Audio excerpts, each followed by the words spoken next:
Hello, hello, hello, hello, hello, everyone. Welcome to another episode of Sree's daily COVID-19 show. My name is Sree Sreenivasan. I'm the Marshall Loeb Visiting Professor of Digital Innovation at Stony Brook School of Journalism on Long Island in New York State.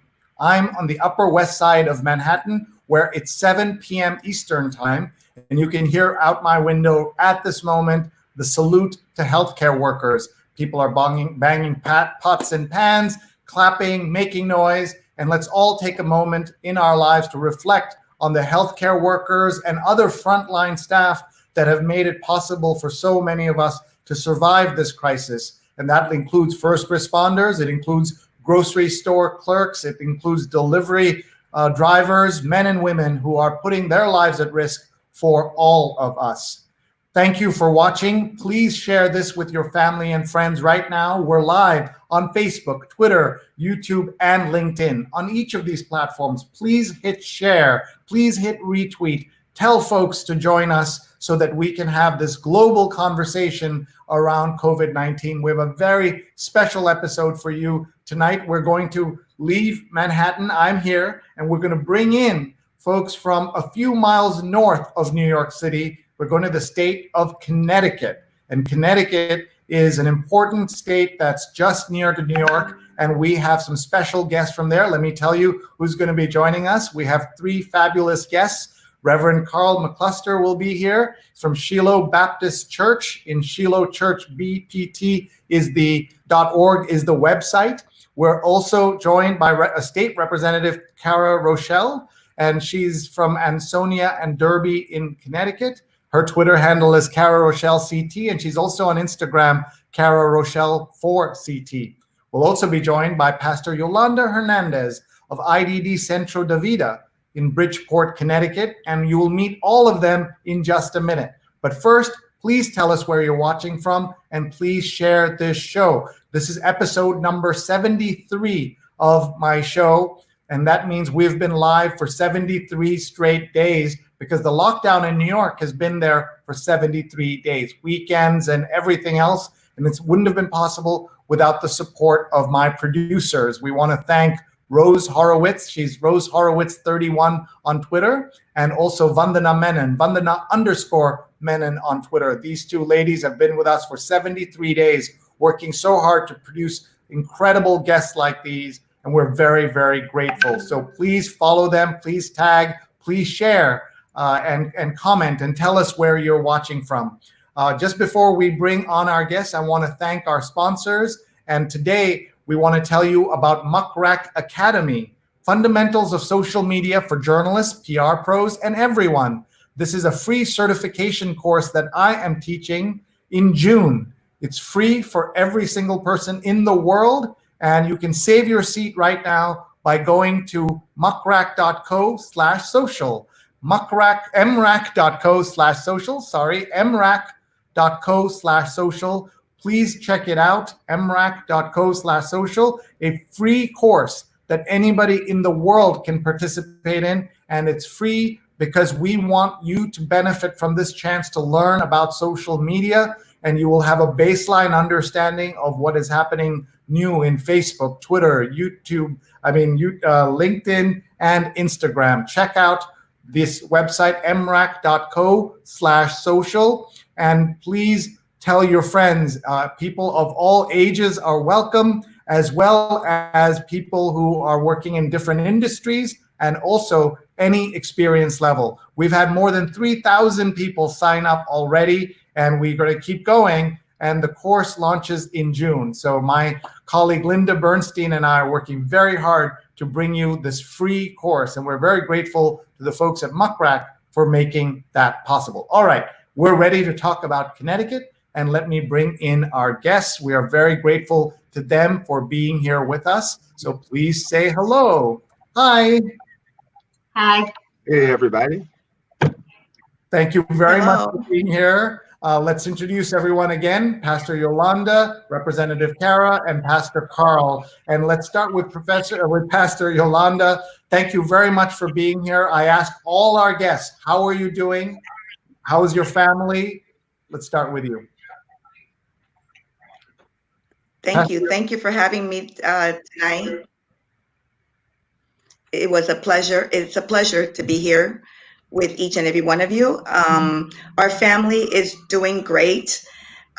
We are on lockdown, as everyone is, but we are doing good. We are doing good. So I'm grateful to God for that.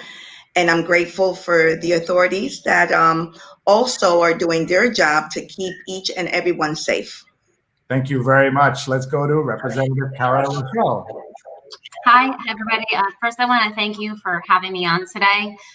This is such an important thing to shine a light on all the work that's being done by various people to support people, members of the public during COVID. My family's doing well. Thank you for asking. You know, your family doing well and your friends doing well is all you can, you know, is the most important thing right now. So thank God for that. And I'm just humbled that I get to work so hard for the people in the community right now. I'm a freshman lawmaker, and so I got into this to really serve the public, and I'm glad to be able to work with others to do that. And tell us what that means as a lawmaker, a state representative. So in the state of Connecticut, there's 151 state reps across the state and 36 senators. So we come together as the Connecticut General Assembly and we pass laws. But in addition to passing laws, we also do advocacy for our residents and a lot of case management. And now that COVID has occurred, it's not physically safe for us to be in Hartford, but we are doing a tremendous amount of case management. I get up early in the morning and go until late at night with reaching out to members of the community and supporting them, getting information out to them. So people will contact about you know, problems they're having with their unemployment benefits or navigating the healthcare system if they lost their healthcare, or you know, they have a small business and they need to figure out supports for that. And so we're doing a lot of work, especially with all of the evolving situation of COVID and the evolving rules about COVID as we try to address the healthcare crisis and the economic crisis and carefully reopen. You know, there's a lot to navigate. And so we've really been kind of the conduits between the folks on the ground and communicating that to the governor's team and saying, hey, this is what we need for our residents, or this is what our residents need for support. So we are the go-between, and we're the mouthpiece and the amplifier for our residents in the community. Oh, we look forward to talking to you more about that. Let's go to Pastor Carl. Hi there, Carl McCluster from Shiloh Church in Bridgeport, Connecticut. So glad to be. My family is doing fine. My kids are fine. My wife is fine. The church family is fine. Our community is not doing as well as it could be doing. Pastor Yolanda and I are the ones that end up sort of on the front line. We work together through many different collaborations, working with the governor on trying to get a reopening for houses of worship at the appropriate time. We do all kinds of other things. Martin Luther King Corridors Initiative, doing redevelopment of the neighborhoods and communities where Martin Luther King's streets are named after Dr. King. But really, right now, we're just trying to help bridge the gap, working with people like Representative Rochelle and others to try to make sure that the services are there for our seniors. We are we're the end of the road in some way, as we are in the beginning. We work with the kids and youth, but also when people die of this crisis, then we end up standing there with the family, trying to navigate these waters of death and difficulty. So on one hand, it's a joyful job to serve and to be able to work with representatives like Representative Rochelle and other great leaders in our state, lots of other community leaders besides Pastor Yolanda and ourselves. But really, the hardest part of it, I think, is watching people die, in some cases needlessly, is what I would say. And that's very tragic, and we will talk about that in just a few minutes. Thank you, Pastor. I thought we would start with a basic look at Connecticut because we have this global audience as we show you here in just 1 second. We are just grateful to everyone for being here. And let's see. So we just want to show everyone who's watching, there's New York and here is Connecticut. And you're seeing it's a state that's north of New York City. You can see Long Island over here. And some quick facts. Connecticut is a U.S. state in southern New England that is a mix of coastal cities and rural areas dotted with small towns.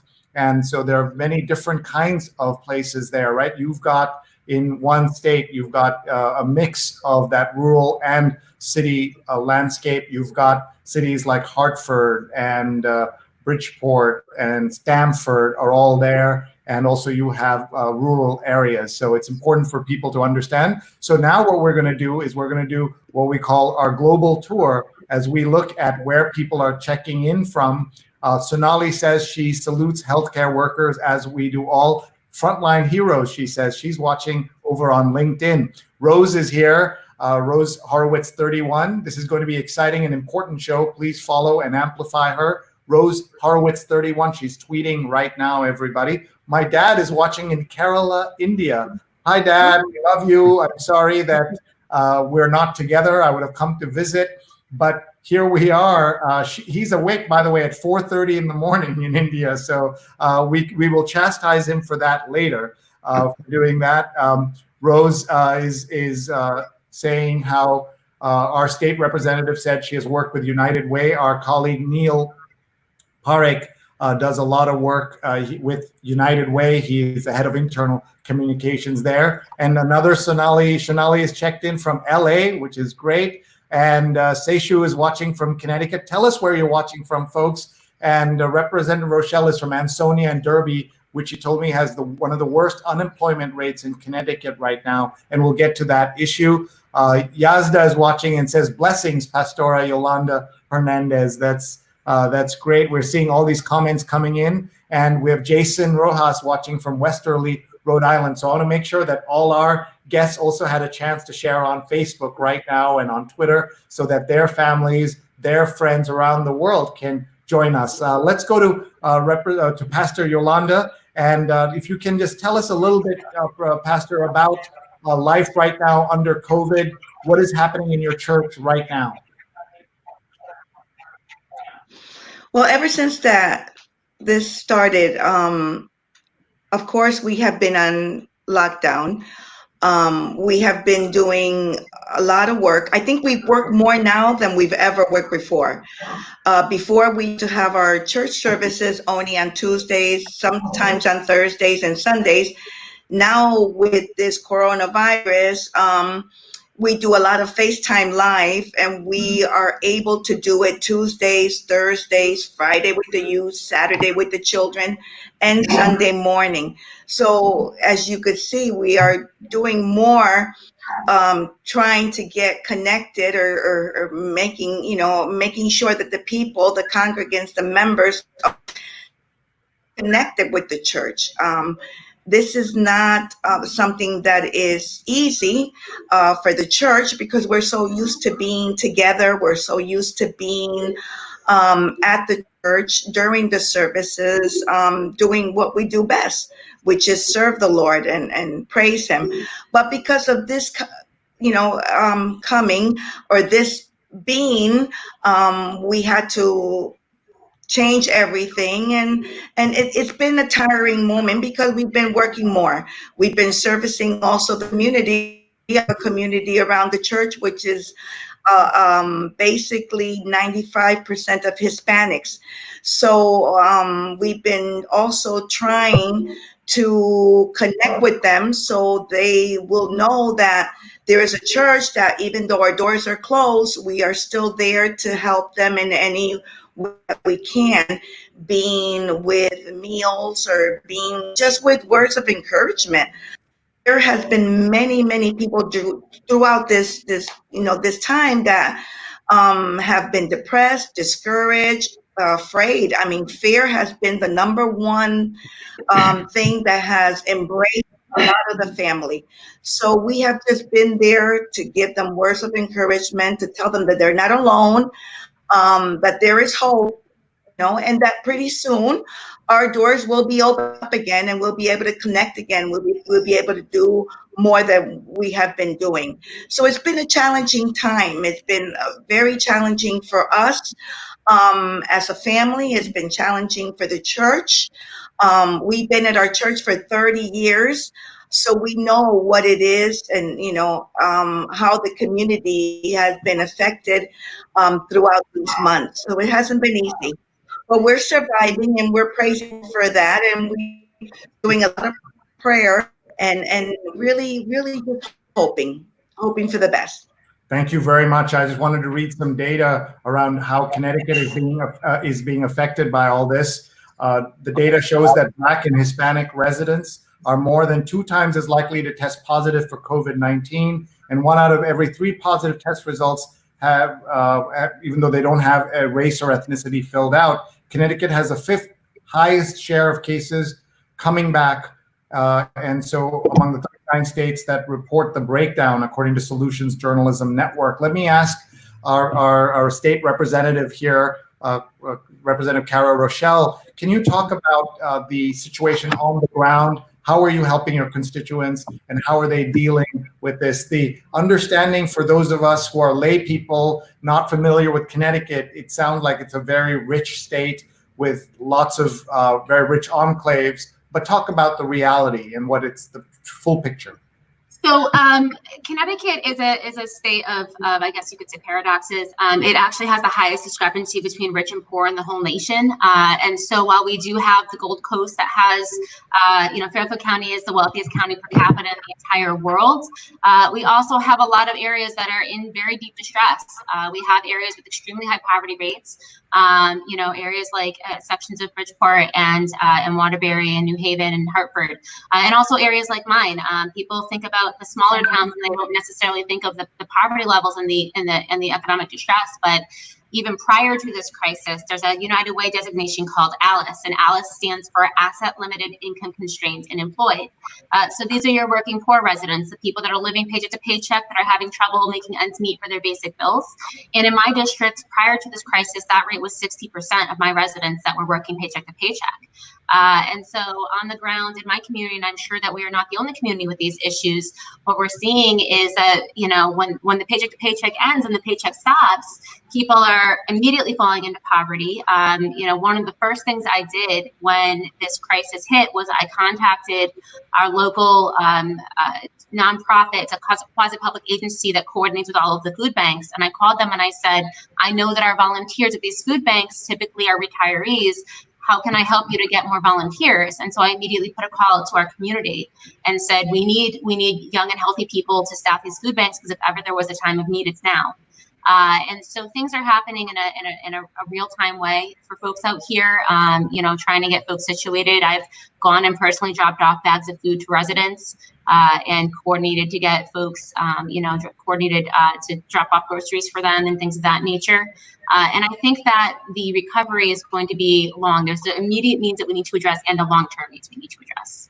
Just to clarify, and so that everybody can hear this, so one of your areas in the state of Connecticut is one of the richest places in the world, right? And not just in the United States, but there are also pockets of poverty that we are seeing. And that's very sad. So let me ask Pastor Carl, when you think about that, how is it possible that in today's day and age, before COVID-19, that we could have a state that's not that big, have this kind of disparity and this kind of inequality? What does that say about society today, Pastor? Well, in the Tale of Two Cities, it begins with it was the best of times and it was the worst of times. And I think that's sort of the description of Connecticut before, during, and I pray not after the COVID crisis. Of course, the southern part of Connecticut, Fairfield County, is adjacent to New York, close to the city, a train ride away. A lot of it's sort of like a bedroom city for New York, as are New Rochelle and other cities just along the Metro North line. So a lot of people have come to Stamford. Stamford has grown tremendously. A lot of money invested there. It's a global city. Whereas you go into other parts of Connecticut, and it's almost rural in some ways. There's a beauty about it. That's wonderful. But there's also a sort of sadness because industry hasn't reached there. The technology gap. There are parts of Connecticut that are not really wired correctly at this point. So those are some of the shortcomings that are there. All those things lead to challenges. One of the greatest challenges, though, is the education gap in Connecticut between the minority communities and the majority community, if you will. And that education gap has created a cycle that has led for people of color to often be underemployed or unemployed. And it's not just people of color. There are also indigenous folks like the other indigenous African American and Latino Hispanic people that are in Connecticut that are Anglo and from other European countries by their first trip over to Connecticut or to the United States. But when we see that there's a sort of a worker class that's here, and there's an elite class that's here in Connecticut. And unfortunately, the rich have it and the poor don't have it as much. And that's why we see the cycle in COVID as well, as we see it cycling down and impacting our community, more in the poor communities and therefore in the often minority communities in Connecticut. So I think that's part of the challenge is just facing that, on a daily grind of we were already dealing with an education gap. We're already dealing with a home ownership gap. We're already dealing with a healthcare gap in terms of the quality of services for poorer people and people of color. And now that's exacerbated tremendously by the COVID crisis and what's going on here in the COVID crisis. We see the types of numbers that we see.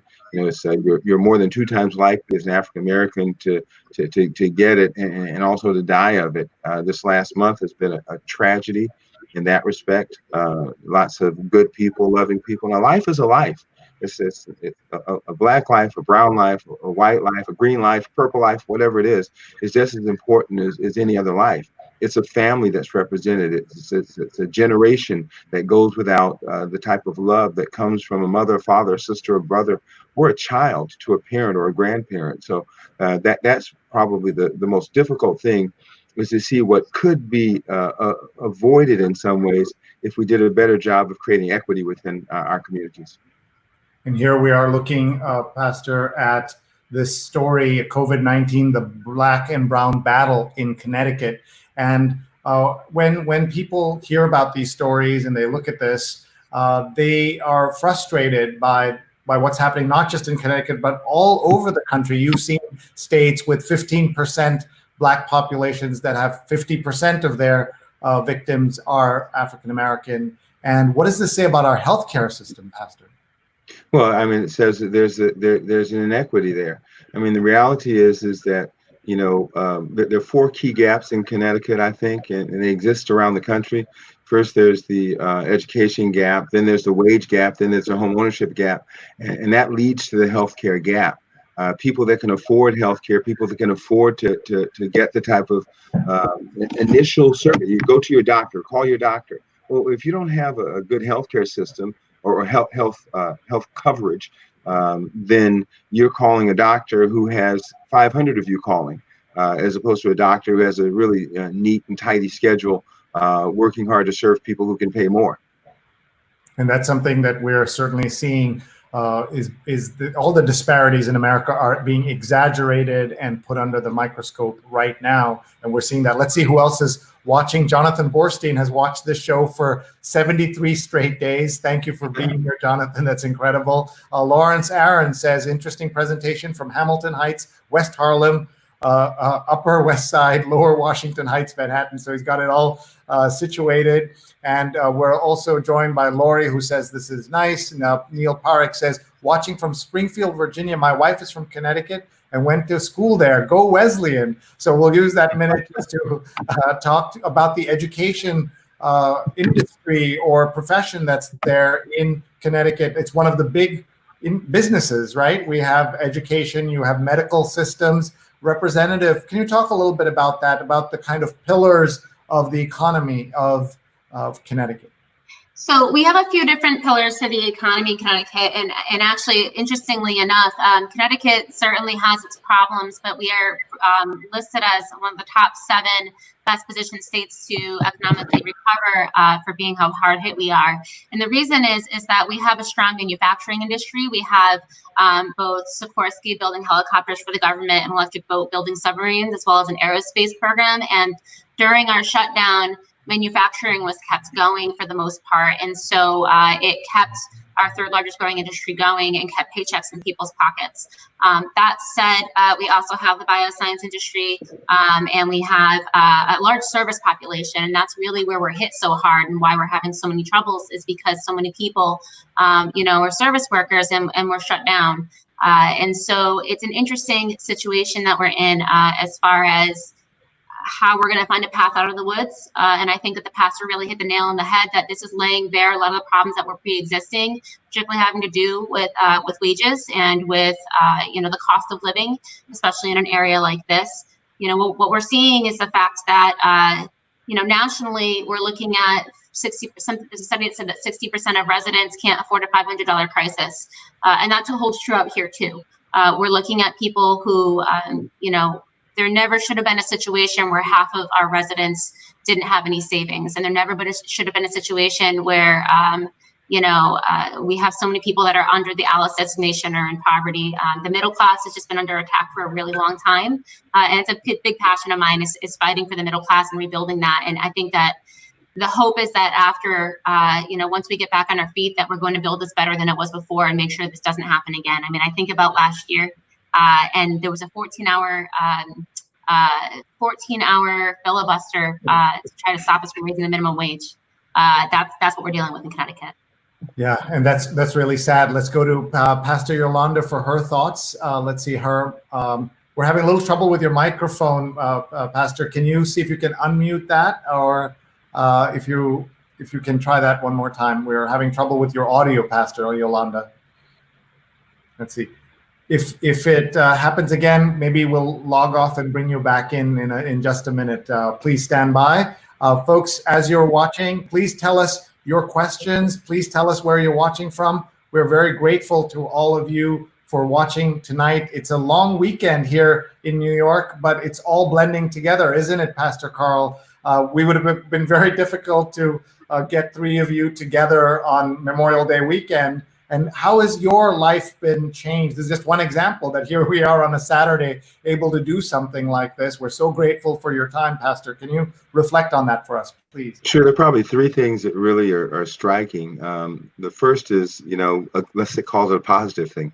We have to be closer to family again. And I think that's a value that's been lost, and the COVID crisis has driven us back together. You're doing Zoom calls and things like this with family to make sure they're okay. You're checking up on folks, and that's great.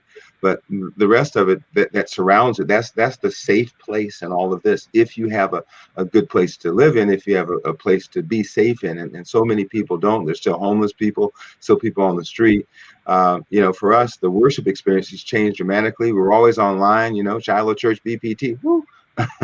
on Facebook and on Instagram and on the YouTube channel. But now, because we're not able to worship in the church building itself, then we've been worshiping outside. We did the first drive-in church in Connecticut, which was great. And now we're moving to the Klein Memorial Auditorium for drive-in church every Sunday morning. That's it's an exciting experience because we're touching the community in a different way. The hard part of that is we see the need even more. We saw the need because of the outreach programs that we do, and that we're engaged in. I mentioned Pastor Yolanda and I have worked with Bob and Amy Stefanowski and Masks for Heroes CT.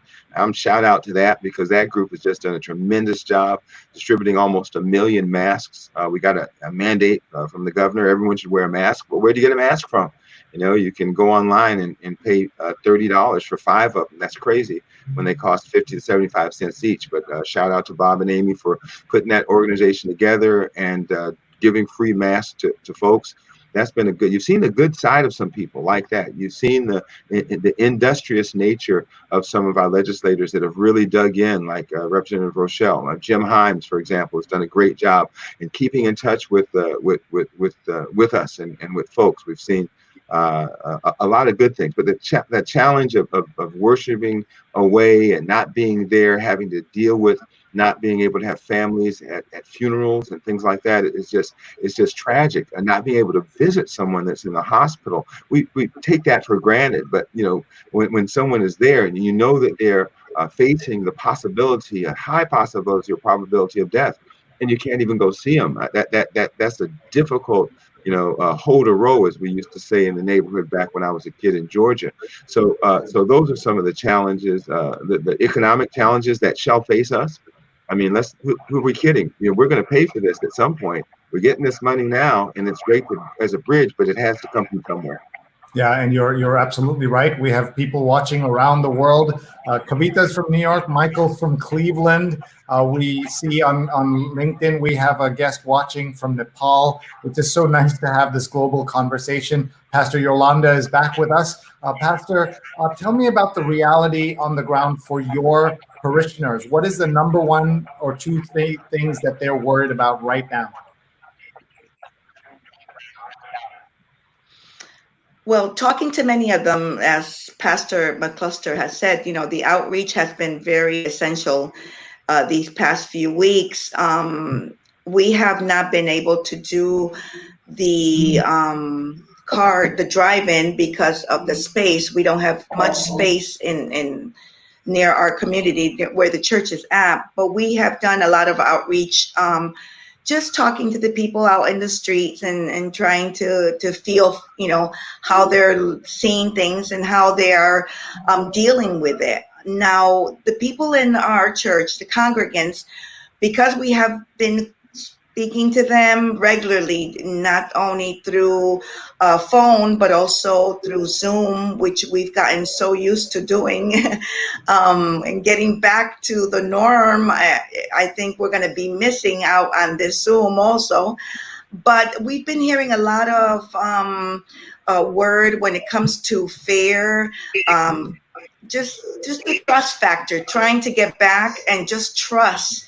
Not only at the church, because we've kept up with the disinfecting and the cleaning, and I'm sure every other pastor has also, but just getting out into the community, getting back into the restaurants, getting back into the stores, making sure that everything is disinfected, making sure that, that everybody is putting everything into perspective, and obeying all the guidelines that the CDC has put on, on call. And this is practically the number one thing. It's just the fear and just the trusting. I could say it for myself. I mean, would I be able to go into a restaurant? Good question. Yeah, and this is something that we're all thinking about. By the way, Pastor McCluster, I love the idea of the drive-in sermons that you're doing. We're all adjusting and trying to learn how to get through this crisis. You're doing that. Let's go to our state representative who is here. Rochelle is here. Kara, can you talk a little bit, please, about where we go from here? Now that things are starting to open up, what is the reality of where we go? And what are the politics like in Connecticut? Do you have your version of people who are trying to break through all the guidelines and trying to say that we have the right to get sick because we want to do whatever we want? We don't have to follow guidelines. The pastor mentioned the importance of wearing masks, for example. What are the angry folks? Are there such folks in Connecticut as well? So I think they're everywhere, and I think it's a bell curve, right? So there's the majority of people in this state, just like everywhere, just want to have their families safe and their friends safe, and want to, we all want to get through this and have everyone get through this safely. There are the folks, and the frustration is real. We all wish that we could be hugging our family and socializing and enjoying the summertime. These are normal things to want, right? And it's a normal thing to want your paycheck and to want to get your business back going. And so it's all about how people are handling it, and it's all about creating supports. So there have been some protests up in Hartford of folks that feel that their rights are being pushed upon. The courts have pushed back and explained that this is a public health emergency. And I think that it's important to remember this is the majority of people just want to get back to normal as soon as possible. And so as a state, what's being done is there's being a strong effort to use the public health officials as a guide and to take a really scientific approach to what's safe and to work with the business community on that front. There's a give and take and a little bit of a day by day that happens. And so I'm happy to see that there is some flexibility and that there's a give and take with the business community. and that for the most part, people really are pulling together the way that they should be. And we try to really explain to others to have that empathy and to have that big picture. Yeah, thank you. And Rose is quoting Pastor Carl, a black life, a brown life, a purple life is a life. He said earlier, as he said, about the importance of caring for everybody in our communities. And I'll ask Pastor Carl, one of the things that we hear from Senator Mitch McConnell is that we need to cut off these emergency benefits because that'll keep people from looking for work, as if they are so lazy and they just care about getting a few dollars instead of caring about their ability to work and the pride that comes in work. Well, that's what happens when people who've never had to wonder where the next meal is coming from are in charge. That type of idiocy, and I don't say it lightly. I mean it. I'd say it to his face, because the idea that someone and there are people that are dying. There are people that are dying. There are people that are homeless. There are people that don't have food. There are people that are elderly and are afraid to go out and don't have a way to get around. You know, we have formed the Connecticut Faith Leaders Collaborative, which are the adjudicatory heads of all the major faith movements in Connecticut, and went to Governor Lamont because there was no mention and no reopening plan for the houses of worship in the state of Connecticut. And I'm grateful to God that has been a response, and that now there's a plan that's being put into place, and we hope will go into place this week. We're not crazy. We don't want to run out and let everyone catch COVID, but there are people that need help. And the houses of worship, the houses of faith, have been one of the primary partners with the government and with the private philanthropic sector to really reach out and do things. So I'm just really dismayed. You know, one of the things I said to the governor was that we need more people who represent the community broadly on the reopening committee, on every phase of work that's being done as it relates to reopening. Because I tell you what, I can tell you where the families that people have, I've been to those houses, I've been to the mortuaries, I've been to the cemeteries, and I've been to the food truck and working with the Hartford Healthcare and Yale New Haven to try to make sure their food pantries can be open under these strange and unprecedented times. That's such an insensitive statement by the majority leader of the Senate. I'm just disappointed that there's not the realistic understanding or perspective of what's happening on the street. Maybe he ought to come to Bridgeport and spend a day with us and see what's going on. Maybe he ought to come to the streets of New York and see in some of the corners where people are huddled up. You know, if it continued to be as cold as it was, then people would have died because they can't go into shelters. They can't go into places where they feel that COVID is running rapid. Why doesn't he go to a nursing home somewhere and see some people that are hurting in these nursing homes? We were ignorant to what was going on. I'm not putting blame on anyone for that, but we have to acknowledge that as a country, as a community of people, we were ignorant about what was going on early, and we're playing catch up now. So let's not kick people off the bus because it might cost you something. We're all supposed to be all in this together. And so, you know, of the people, for the people, by the people, something like that, right? Where's that, Mr. McConnell? Thank you very much for sharing your views. That's so important. Bill Carbone says, I went to Wesleyan and lived for a decade in Middletown, Connecticut. Most people think of Connecticut as all Fairfield, but Middletown has terrible issues with poverty, drug addiction, etc. It's very much a major city in micro with the good and bad scaled down. Representative Carr, do you agree with that? Yeah, I mean, I think that we see this all over the state in various areas. I mean, if you're in New Haven, you can go from, you know, a Yale area and then turn a block away and you're into some, distressed neighborhoods. And the haves and have-nots, it's really stark out here, and it's a lot of what's discussed in Hartford is those of us that represent communities where people struggle, where they need more resources, where they need better education funding and better wages and more economic development. And then the communities, we've got a situation where our wealthiest residents are taxed at a lower rate than our poorest restaurants. poorest residents, excuse me. So there's some economic justice that needs to be had, and there's some restructuring that needs to occur to get resources to the right communities, because rising tides bring up all ships, and everyone deserves dignity. And this has really laid bare a lot of what's happening across our state and across the country. Thank you so much. When reading this note from Neil Parekh, State Representative Carol Rochelle has mentioned United Way of Connecticut and ALICE a few times. Thank you. ALICE refers to people who are asset limited, income constrained, employed. alice.ctunitedway.org. For people watching around the world to whom America seems like a place where there's so much wealth, even trying to get my tongue around that particular phrase, asset limited, income constrained, employed, is a way of saying, I guess, working poor. Yep. It's people that are struggling to cover, are they going to pay their car payment, or to buy diapers for their child? Are they going to cover their rent, or are they going to let their electricity lapse? These are folks that are working hard and just can't make ends meet. We know from our United Way study specifically that the housing costs are too high, that the wages are too low, and that we have some structural changes that we need to make. If you look at what structurally was occurring financially for residents in the 50s and 60s versus now, it's a very different landscape for workers in this country and in this state. Yeah, and that's certainly a problem. Chris Gorman's watching from New York. Thank you, Chris, and thank you everybody for watching. Rose says Middletown, big dichotomy there. Let me ask Pastor Yolanda Hernandez to talk a little bit about her church and about her congregation. What are the people like there? What are their hopes and aspirations? We'd love to hear that. And also, what is your message on Sunday?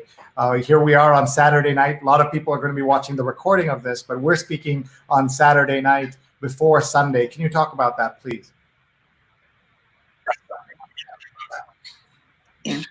Our message since the beginning of this season of COVID-19 has been a message of encouragement, has been a message of you could go forward.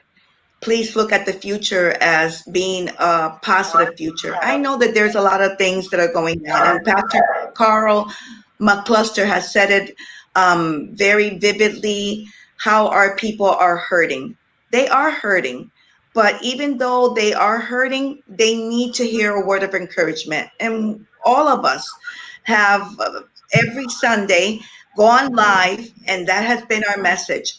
Not a message of condemnation, not a message of pointing fingers, not a message of, of discouragement or look again at the news, because the news hasn't been the greatest, but a message of encouragement, a message that, yes, we do see what's going on. We do see the crises, but we could still go forward. We could still go to the end and know that God is with us. That's important.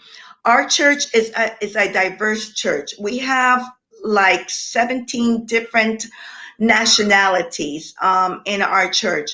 Again, I stress the fact that we are in a community that is very diverse. We are in a community where we see this every day. We see people that are going through hardship. We see people that are going through hunger.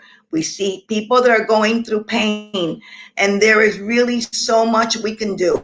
And we try to do our best. And that's all we ask, is that our people, it's like Pastor McCluster said, it doesn't matter who it is, whether it be a Hispanic, an Afro-American, an Anglo, it doesn't matter who it is. All of them will live a healthy and safe life.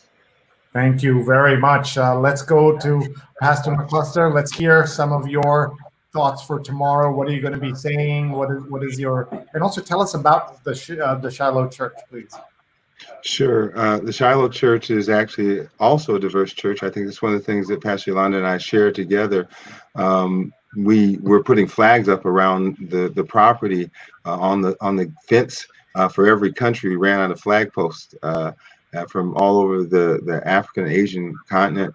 My wife happens to be from Shatnapatnam, so in South India, and came doing her second master's at the University of Bridgeport. Wait, I have to come in and say hello. That's amazing. That's awesome. So tell us her name, please.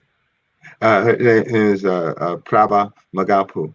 Okay, and how's your South Indian languages since you've met her? It is absolutely abominable, weak, and pitiful. Me and Babbel are working it out. Okay, I've got the Babbel app, and I'm working on the Hindi to try to put it together. But we're a diverse church, and it really is challenging. We see, in Bridgeport, it's like the crossroads between Fairfield County and going up to some of the more challenging areas. The industrial degradation of the valley, the Connecticut Valley, Naugatuck Valley, really hit the state a while back, really and made it difficult. Now, I'll say one thing, and I'll give God the glory, and I agree with Pastor Yolanda. Our message, one of hope. We have been blessed that not a single person at Shiloh has passed away or been infected with the COVID virus, and we attribute that to we have a theme. It's called Fighting Fear with Faith and Facts. In other words, we pray, but we also watch. We call on God, but we also do what we need to do to try to protect ourselves. And I think that's an important message. That's my message for tomorrow. And also, finally, I'll say this. So we're all in the same boat now. You might have come from Italy. You might have come from, from Ireland, like some of my way back ancestors, McCluster, Scottish rather, from the West Indies or from South America or from Spain. But we're all in the same boat now. And I think that's the thing, that I'm an independent. I'm not a Republican or a Democrat. Been an independent for 30 years. Nothing against Republicans and Democrats, but I just feel that we need to realize that it's bigger than a party. And when it degrades into party politics, the people who are poor and less fortunate are the ones that suffer. We're seeing on the screen here a comment from Hyderabad, India. Pastor Carl, greetings from South India. And we also have Seishu watching from Avon, Connecticut. I need to look at that map again to figure out where all of you are. And Susan says, hi, Seishu. Hello from a fellow HSC member. I have to think about that is exactly. And Neil is questioning my language skills and asking how good my Indian language skills are. My Hindi is pretty good, Neil. So we'll talk about that offline. And Anusha is watching from Short Hills in New Jersey. This whole area, the tri-state area, as we call it, New York, New Jersey, Connecticut, form one of the most important regions in America and the world in terms of economic, as an economic engine, but also a very creative part of the United States. And I want to ask Representative Rochelle, what does it mean when this kind of cloud comes to this part of the world, as it has all over the world? What has surprised you most? You're a freshman politician. How has your day-to-day life changed, and what your hopes and dreams were when you got into office? And has your mission changed now that you have a different set of circumstances that you're looking at? So I think that if anything, this has been really affirming of why I got involved. I used to, when I was running, I didn't come from a political background. My grandmother was the registrar of voters and used to say, honey, if you don't vote, you can't complain. But my dad was a public servant in a different way. He was a volunteer firefighter and a fire chief. And so he would run into the burning building and leave our family dinner to run in to help other people for free. And that really stuck with me growing up, that there is a whole organization of volunteers in my community that risk their lives to help others at all hours of the day and night, and don't do it for the glory, and do it to help people in their time of need. So that really impacted me and how I look at what public service is really supposed to be about. So for me, I kind of quipped when I was running that there's too many politicians in politics, that we need more people that have their feet on the ground, that are focused on the work. I make it a point on my rep page. I never discuss Democrat or Republican. I model that this is about the issues, and this is about the work that we're doing for people. I'm in that southwest corner, a little bit towards the center of Southwest. I'm about 20 minutes north of Pastor McCluster's church. So I'm in the Naugatuck Valley. Thank you for the shout out. And so, my area is really, the salt of the earth people, the hard workers. And what I've been most impressed with, and it's not just my region, but it's my region, it's the whole state, is how we're pulling together. There's that, we are each other's keeper. We are my neighbor's keeper. And that's really been lived out in real time, from the people sewing masks for each other to the people dropping off food, posting up saying, hey, if you need anything, just let me know privately. There's been a really strong effort to come together, and I hope, pivoting to what we'll be doing legislatively, that as we navigate this financial crisis, that there will be an understanding that we are each other's keeper, and that the communities that have are going to need to help the communities that have not, because we're one state, just as we're one country. And so back to what Pastor was saying about Mr. McConnell, we really need to come together as a country, and we need to come together as a state in order to make sure that we take care of everybody. That's the most important part.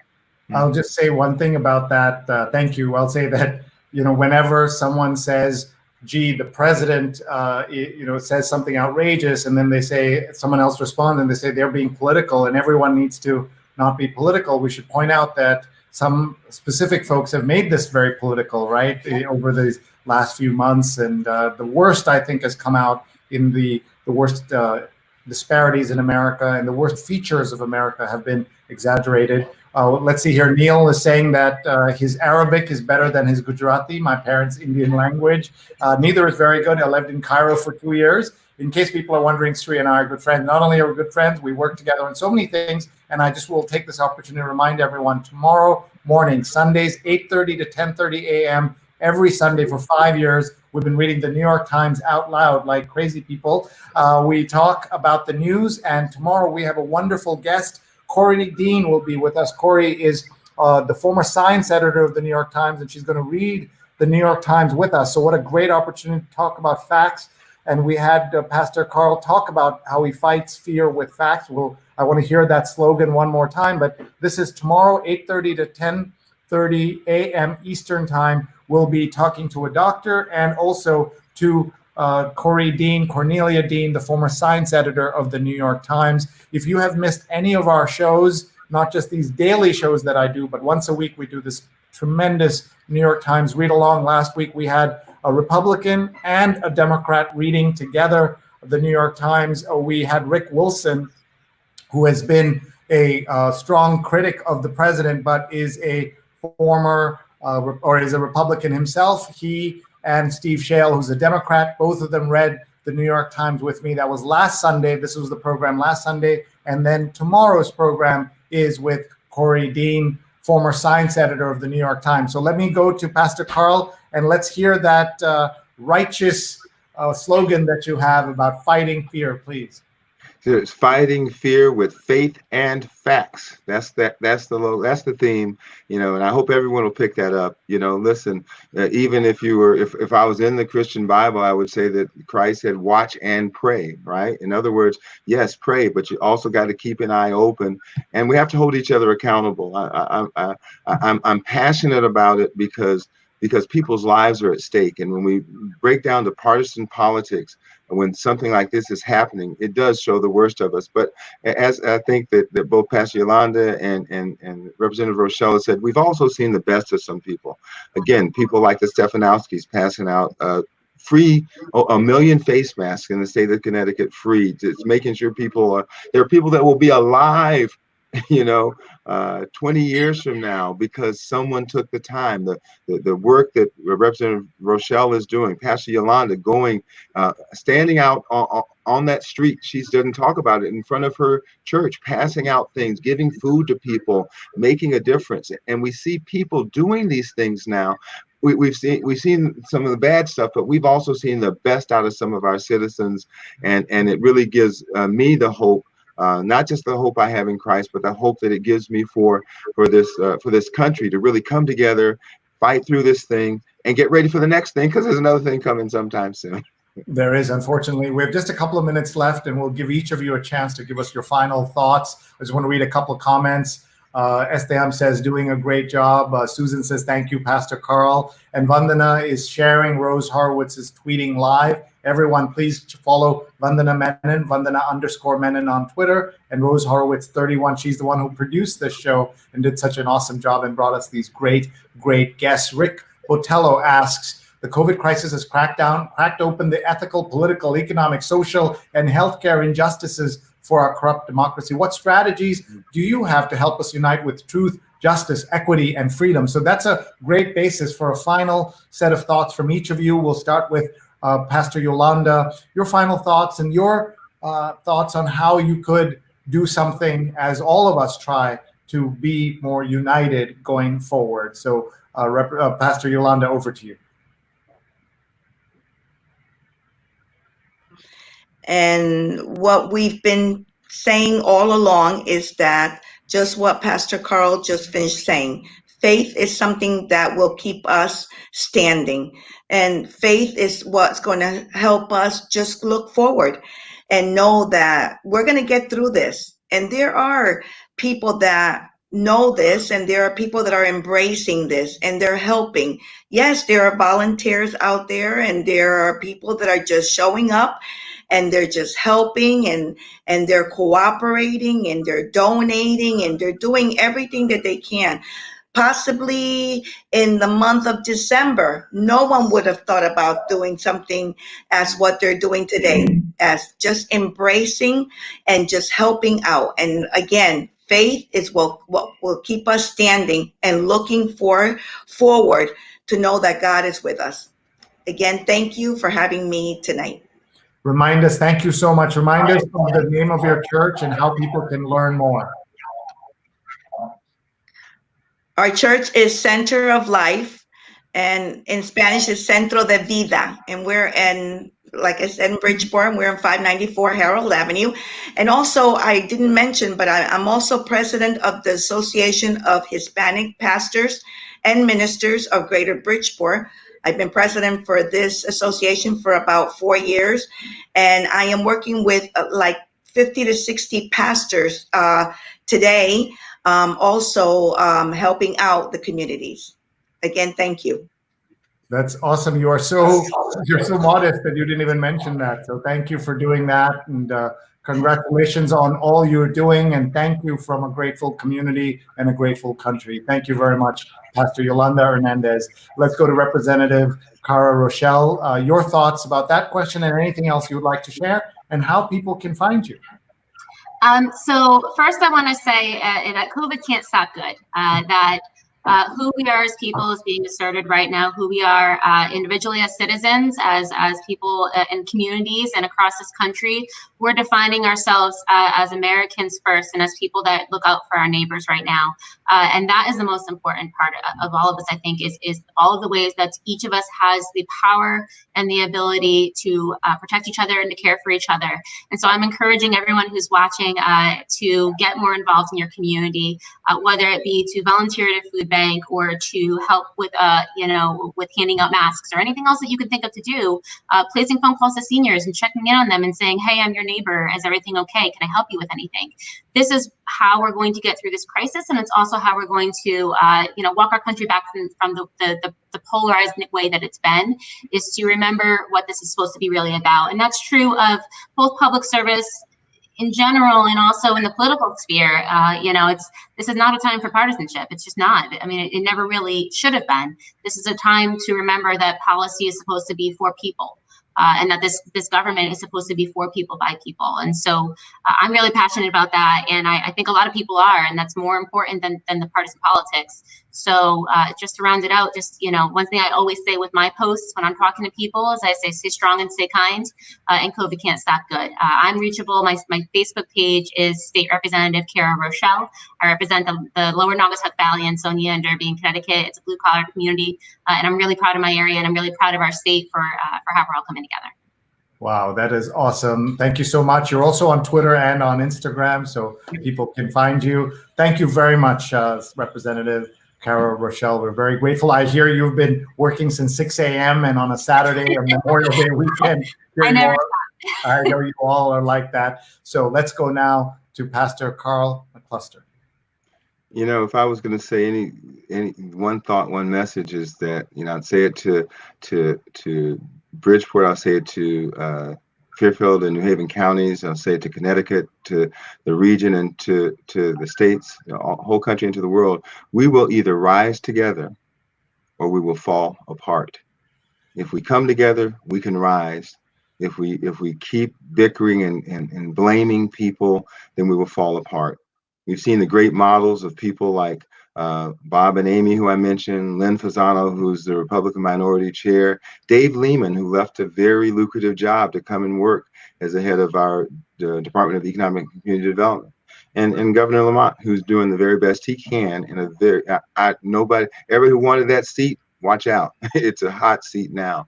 So it's not about we're all on the same side. We need to make sure we do that, and I ask you to embrace your faith. Because for me, my faith, of course, comes God through Christ. But the Connecticut Faith Leaders Collaborative that came together to work with the governor on the reopening plan for houses of worship we are Catholic, we are Episcopalian, we are UCC, we're Baptist, we're Methodist, we're Lutheran, we're Sikh, we're Hindi, we're Muslim, we're every kind. We're Jewish. Jeremy Wiederhorn, who heads the Tri-Council of the Jewish rabbis, we're together for a reason. We're together. God has brought us together to help navigate these waters, and we need everyone. Whatever your faith is, exercise it, lean on it, trust in it, because and practice that simple thought: faith without works is dead. If all you're doing is talking, if all you're doing is complaining, then get off your behind and start doing something. Find someone that you can find someone to work together with. If you don't agree with somebody, find someone you agree with and do something good together. I think that if we do this, then we'll be prepared and we'll come out stronger. Then finally, united we stand, divided we fall. Let's stand together. All right, that is awesome. Thank you. Pastor, where can people find you and the church? Oh, yeah, sorry. Shiloh Church BPT on Instagram, Shiloh Church BPT on Facebook, and Shiloh Church BPT on YouTube. We have a channel, so you can see our services. They're live every Sunday at 10 a.m. from the Klein Memorial Auditorium parking lot, and also Bible studies and words for the day throughout the week. So Shiloh Church BPT everywhere. All right, we love that. Neil says that interfaith group sounds amazing. Thank you. Rick says you're all amazing public servants. Seishu says, well said, Representative Cara Rochelle. Kavita thanks all the speakers. Rick says, faith and facts can conquer fear, but not sufficient to defeat fake patriotism. And I think he's absolutely right about that. So many great comments coming in, but we have to let these wonderful people go and let them have their evening back. I hope you get some rest. I know Sundays are very busy for the work that you all do to help people around the country, around the community, but of course, everywhere. Thank you very much. We'll say goodbye to each of you. Thank you very much. Our guest. Thank you, Sree. Thank you. Pastor Carl, thank you. And also to Pastor Hernandez, thank you very much. And to Representative Cara Rochelle, thank you. Bye-bye.